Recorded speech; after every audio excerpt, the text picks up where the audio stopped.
I want to thank the music team and Betty Prindle for reading. We're beginning a new series because it's February, and the series is Love is the Answer. And our topic for today is whatever the question. Last week we focused on writing our own curriculum and living from a place of love and who we desire to really be. Imagine a world in which everyone wrote their own curriculum, realizing that whatever the question, love is the answer. Being the maker of the world that they see and giving the benefit of the doubt and choosing every day a way of looking at the world that was only to see love. So here's the question for the week. What's the one choice that you can make today to live each day knowing that whatever the question, love is the answer? One more time. What's the one choice that you can make today to live each day knowing that whatever the question, love is the answer? In this philosophy from the Center for Spiritual Living, we believe that we're all one, all connected to that one life. And yes, we are independent entities doing what it is that we want because we have free choice. And sometimes we do that without regard to the impact it might have on the rest of life. To create a world that works for everybody on this planet requires us to know that whatever the question, love is truly the answer.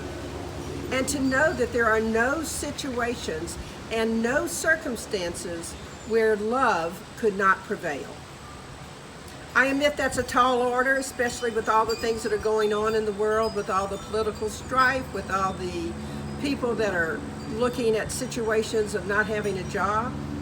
And yet, you've heard me several times say in services that everything is either love or a call for love. And of course, it's far easier to answer love with love. It's when we get into those call for loves. How do we respond when we encounter something that is feeling hurtful or irritating or aggravating? As our opening song suggests, love is our decision.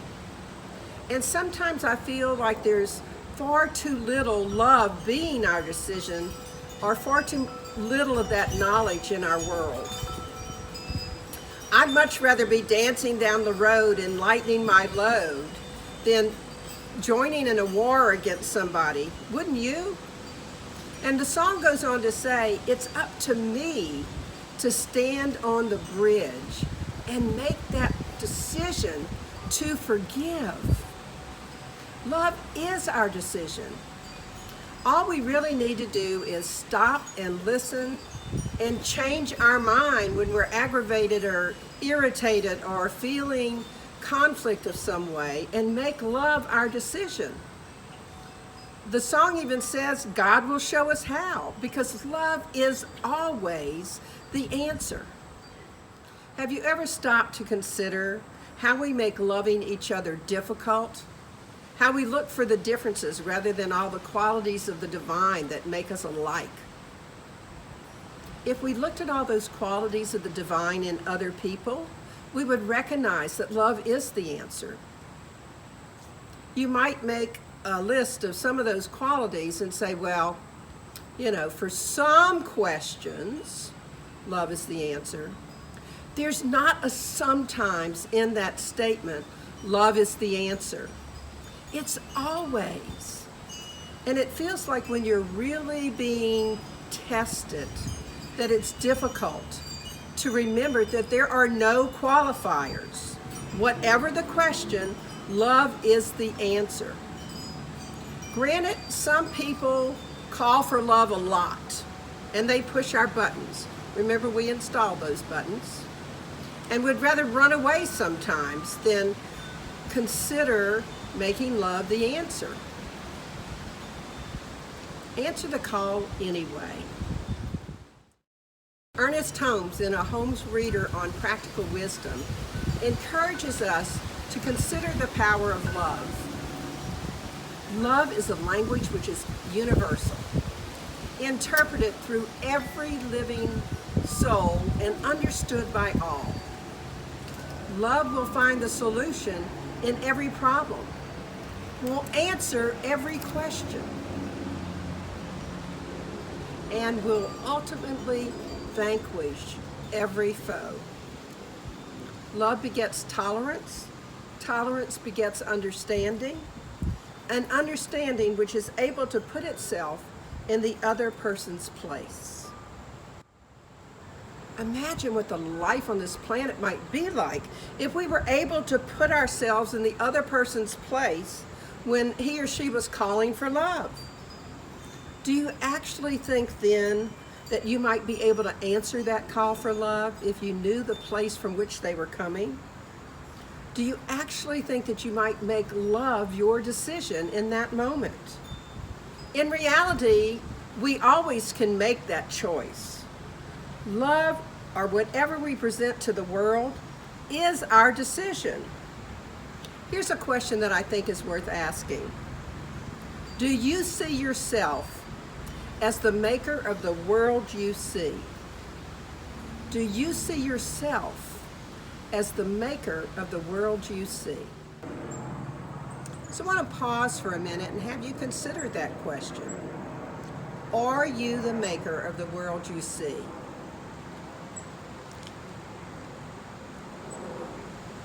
There have been many times in my life when I've unfortunately jumped to conclusions about what was happening. Before cell phones, if you can imagine those days, when I was in a relationship, my partner was very late for dinner. He had been late before and had just stopped at the library and neglected to tell me. So I'm thinking, okay, he's forgotten that I asked him to please let me know when he was going to be late for dinner. And I'm making all these things up in my mind. As the dinner goes from hot to lukewarm to cold, my blood pressure is rising in the opposite direction. And I'm getting more and more irritated. I had asked him to please let me know when he was going to be late for dinner. So by the time he arrived home, I was downright angry, and when he came through the door, I blasted him. In not so nice a voice, I might add. When I finished, he said, well, my car broke down, and he came through this little mountain road that was not very well traveled. And he said, I had to wait for somebody that was willing to stop and help me. Well, you can imagine, everything I was thinking was just a story that I had made up in my own head about what was happening. And I wasn't giving him the benefit of the doubt. I was the maker of the world I was seeing. And I was making it up to be that my partner didn't care enough to let me know he was going to be late for dinner. I was assuming things that weren't even happening, and you all know what we do when we assume things. I like to believe that I'm quick to give the benefit of the doubt, to see situations as part of divine order. Yet there I was, doing exactly what I don't want other people to do to me. I was judging and being righteous and making up a world that was anything other than loving. Now, I think we all have those moments in life when we make up a world that is anything but loving, and we choose not to give the benefit of the doubt. So we jump to our own conclusions and we get irritated or angry. We make our world one in which we're a victim of somebody else's bad behavior, or in my case, of the story I was making up in my mind. I hope some of you can relate to that. Perhaps I should modify the title to say, whatever the question, whatever the situation, love is the answer. Because it's truly under all circumstances that love is the answer. And I might add that when we give somebody the benefit of the doubt, it's so much easier to come from a place of love. In the reading today from 365 Science of Mind, Betty read this: the best way to make friends is to realize that we meet life in everyone. The God in us meets the God in others. Proclaiming the divine presence, believing in it, we shall meet it. Love will find a perfect way. There's a Hindu story of King Krishna and two other kings, and here's the way it goes. Lord Krishna wanted to test the wisdom of his kings. So one day he summoned a king called Duryodhana. Now Duryodhana was well known throughout his kingdom for his cruelty and his miserliness, and his subjects lived in terror. And when he showed up in front of Lord Krishna said, I want you to go and travel the world and find me one truly good man. Well, Duryodhana said, okay. And he obediently began his search. He spoke to a lot of people, he met a lot of people, and then he came back to Lord Krishna and he said, Lord, I've done as you asked. I searched the world over for one truly good man. He is not to be found. All of them are selfish and wicked. Nowhere is there to be found this good man you seek. So Lord Krishna thanked him, and then he called in another king, Dharmaraja, a king that was well known for his generosity and his benevolence, and all of his people loved him. And Lord Krishna said to him, I want you to travel the world and bring to me one truly wicked man. Well, this king obeyed, of course, and he went on his search. He traveled, he met a lot of good people, and he came back and he said, Lord, I have failed you. There are people who are misguided, people who are misled, people who act in blindness, but nowhere could I find one truly evil man. They are all good at heart, despite their failings. If we look at this story, it tells us that indeed we're the maker of the world we see. If we look for good and come from a place of expecting to see evil, we don't find good. And if we look for evil and come from a place of expecting to find good, we don't find the evil. I was listening to Mark Anthony Lord the other day, and he said, I am the maker of the world I see. The world I see is the world in me. I want to repeat that. I am the maker of the world I see. The world I see is the world in me. When we come from a place of expecting good, we see good. So when we come from a place of expecting love, we see love. One of the Buddhist tenets is that we can begin to change the world by first changing how we look at the world. So how do you look at the world? Are you looking for love? When Jesus walked into a room, do you suspect that love is what he found there?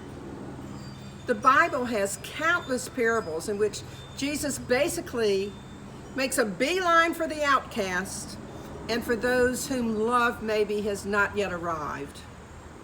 How might each of us shift even a small bit in our view of the world and practice walking into every room and every situation expecting to find love and placing it there if it has not yet arrived?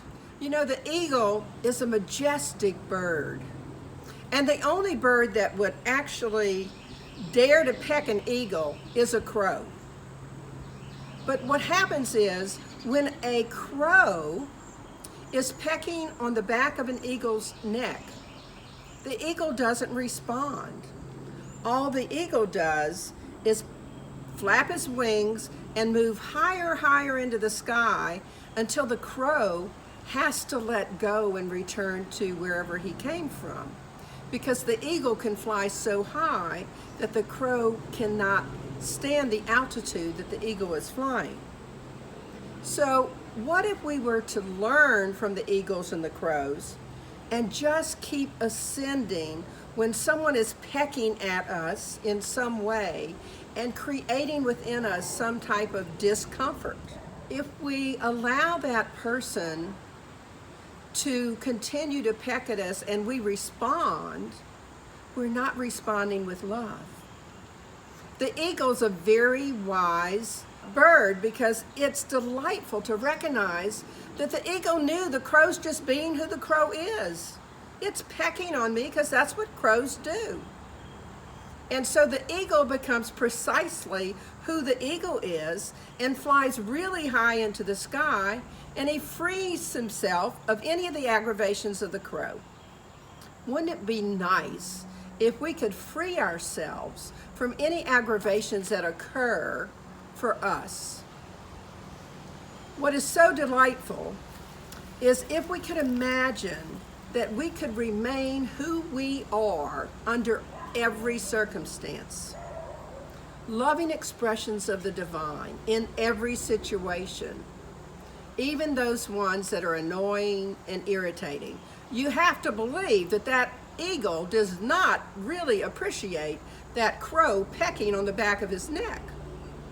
Consider what you might do if you trusted these words of Ernest Holmes that are written in Can We Talk to God?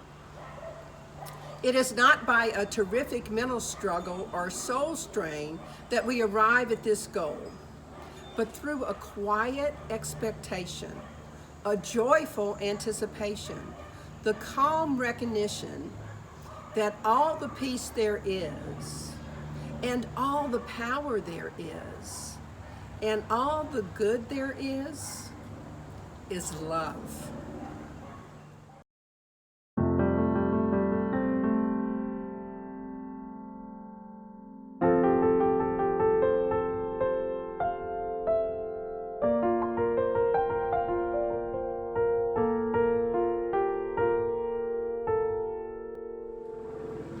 So in summary, whatever the question, whatever the situation, love is always the answer.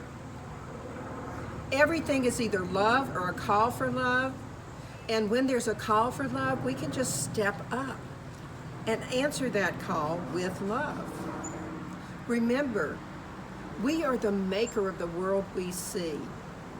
The world we see is the world inside of us.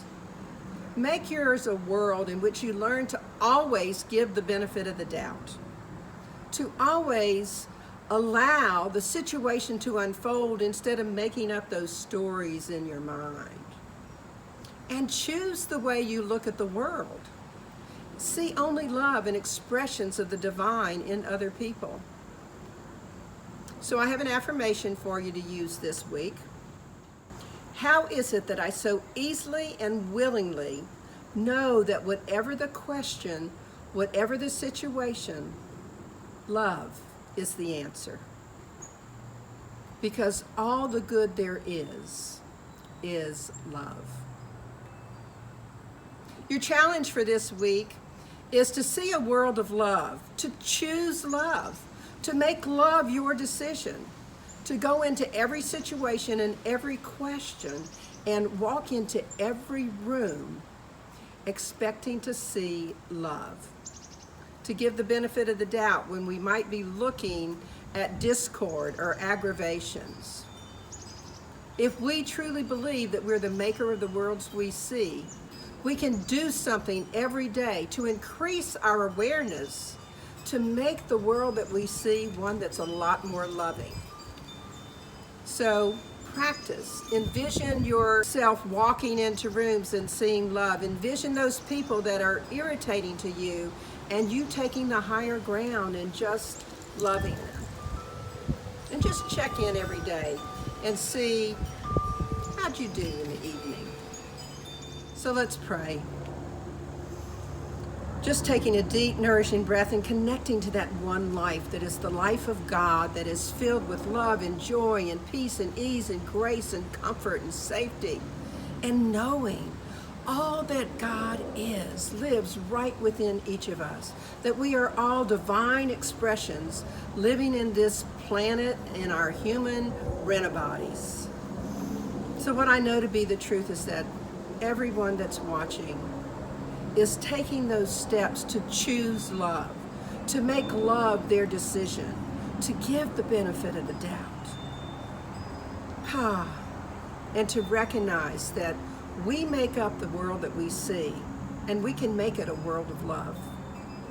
So I am so grateful. I'm so grateful for this community. I'm grateful for this philosophy in which we know that wherever we are, God is, and we can choose to be loving the same way that God is loving.